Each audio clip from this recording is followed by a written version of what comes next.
Now then, crew, and welcome back to the Andy Mechanic YouTube channel.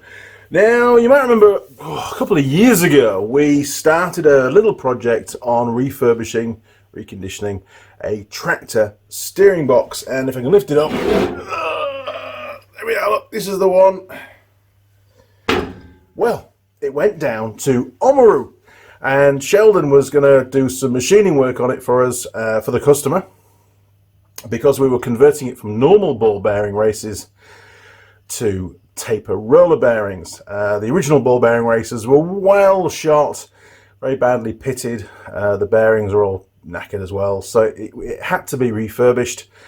And the inner bearing races were cast into the main shaft, so they couldn't be fixed. So we decided to do a proper upgrade to taper roller bearings, to make it stronger, more durable and easier to fix in the future, because you couldn't get the bits. It's too old for that. You just can't buy the bits.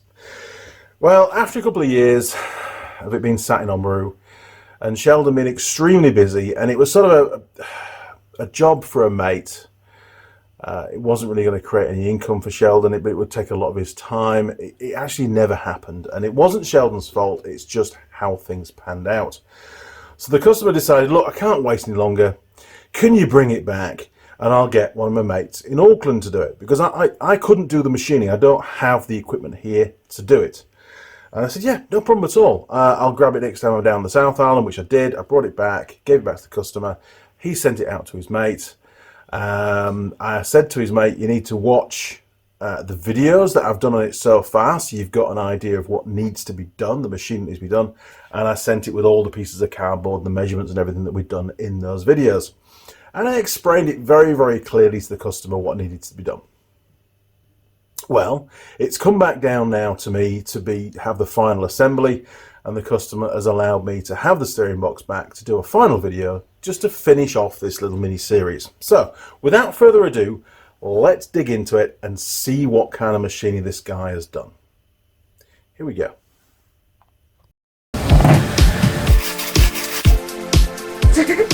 Used.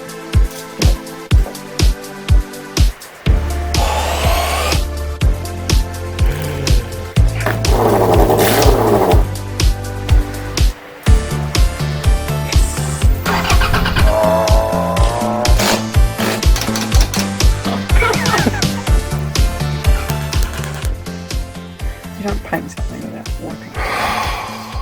Honestly. Now, this is just going to be a short video, I'm sure. So we'll get the tube taken off, get rid of that. And for those that haven't watched the first videos, because we've gone to taper roller bearings, there was a bit of a problem getting the right size bearings. You can see that there's a machined hole here for the bearing to sit in. This top bearing has to be allowed, the outer race has to slide inside the casting to allow preload to be set, and the preload is set by using shims on top of the bearing, which then bolt down with this and load up the bearing set. That's how it works, and that was the same on the previous design. So in order to remove the shaft, we've got to remove this sector shaft. We can get that out.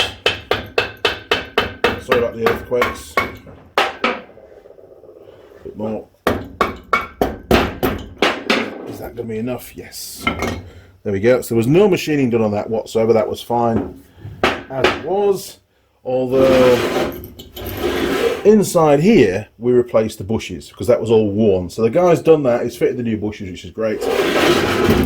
So now we can remove this shaft. But before we do, let's take a little sneaky peek inside and look at the bottom bearing, because there was some machining work to do in the casting to fit the outer race in, because the outer race, we couldn't get one exactly the right size. You could either get one that was too small or one that was just a fraction too large, and we obviously had to go for the larger one and machine out the casting, otherwise the bearing outer race would be loose in the casting, and that would add loads of play to the steering, which would be not acceptable. Okay, so what I'm looking for is any play that might be evident between the outer race of this bearing and the casting, because we can't have play in a steering box. It's an accurate piece of equipment, you know. Any play would result in the steering wheel, you know, having excessive rotational movement before the wheels turn. So if I just wiggle the shaft, let's get that back bearing back in. Oh, look at that! You can see the gap here, look. So the guys just used the original bearings, the smaller ones, not the larger ones that were needed. That's not going to work. Look at that. It's ridiculous. Oh, man. Now, has he machined the top bearing as well? So I'm pushing the outer race down onto the rollers itself and then going side to side.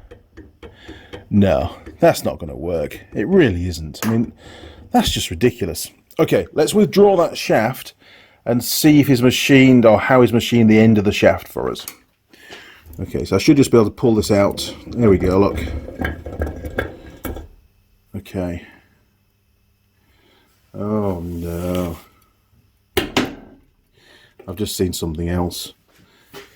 Okay, telescopic magnet coming down. Tink. Oh yes, that was easy. Shouldn't have been easy, it should be tapped in. Okay, so he's done 0 machining down there, not impressed. He's done 0 machining on the top piece here, not impressed. Essentially just used the wrong bearings. You can see how loose that is there, look. Okay, let's take a look at the shaft. So it looks like he has done some machining on the shaft itself to fit this race on there. But as you can see, he hasn't machined it back far enough, so there isn't enough shaft sticking down to cover the whole of the depth of that inner race. It's about halfway in. He should have machined further into here so that this bearing would sit further in. Honestly, a very half-hearted job. Now, I'm not sure how tight this is on the shaft. And to be perfectly honest, I'm not really wanting to take it off because I might damage the bearing. So I'm going to leave that exactly as it is, but it's just not up to scratch. This shaft needs to protrude all the way back to the base of this bearing. It's just not been done properly. So, as you can imagine, on behalf of the customer, I'm pretty pissed off, in all honesty. This hasn't been done. It's been a token gesture. All this guy has done is machine the top and the bottom of that shaft. That's it. So he can fit the inner race of the 2 taper roller bearings onto the shaft. He's done no machining work whatsoever on the casting, the main body of the steering box, to accommodate the larger size bearings. I just give up, in all honesty. I'm going to throw this thing back together, send it back up to Auckland and wash my hands of it. I've done lots of work to try and get this done, and unfortunately it seems to have backfired for the customer. In its current state, this will not work effectively. There'll be way too much play in the steering, and it won't be long before something goes wrong internally. One of those bearings collapses, or it hollows out the casting even more with that bearing slopping from side to side. And there's a lot of force being transmitted through this steering box. You know, on a tractor to move the wheels, there's no power steering, so everything's coming from the steering wheel and being transmitted through those bearings and the gear set in there. You know, the worm and peg, we call it. So, just not impressed. Not impressed at all.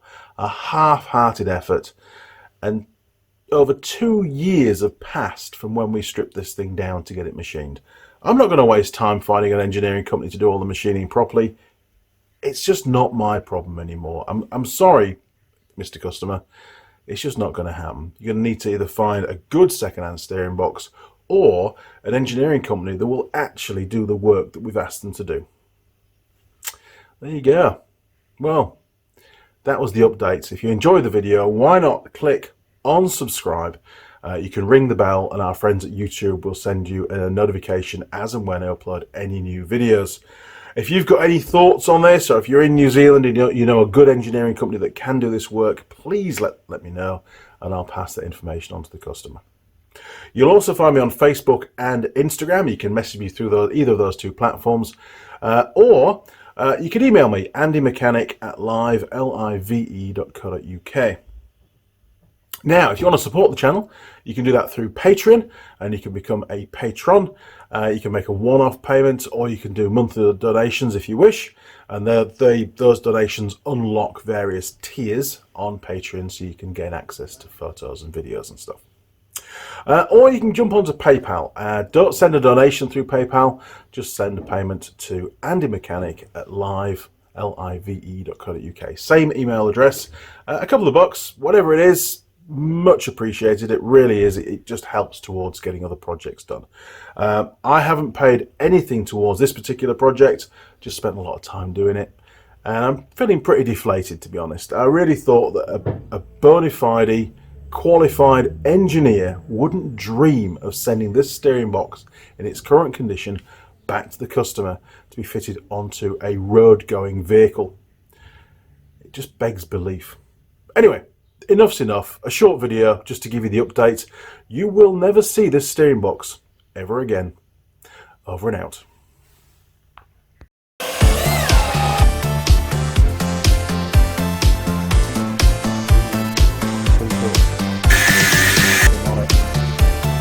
And we get the flip up again.